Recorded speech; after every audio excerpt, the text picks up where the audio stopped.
যে বাজ পাখি এমি মার্টিনেজের হাতের উপর ভর করে আর্জেন্টিনা বিশ্বজয় করলো, সেই এমি একদিনে এই জায়গায় আসেননি।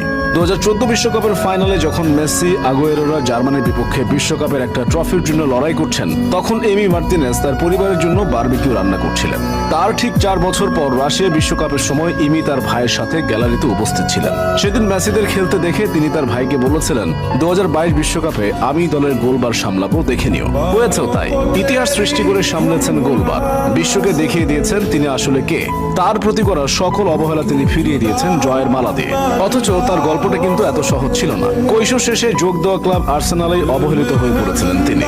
সেই এমি মার্টিনেজে এখন বিশ্বমঞ্চে আর্জেন্টিনার নায়ক, গোলবারের অতন্দ্র প্রহরী। 2012 সালে এমি যখন ইংলিশ ক্লাব আর্সেনালে যোগ দিয়েছিলেন, তখন তার বয়স ছিল সবেমাত্র 17 বছর। গা থেকে তখনও কৈশোরের গন্ধ মুছেনি। কিন্তু দুর্ভাগ্যবশত এই অল্প বয়সে ক্লাব থেকে পান এক রাশ উপেক্ষা।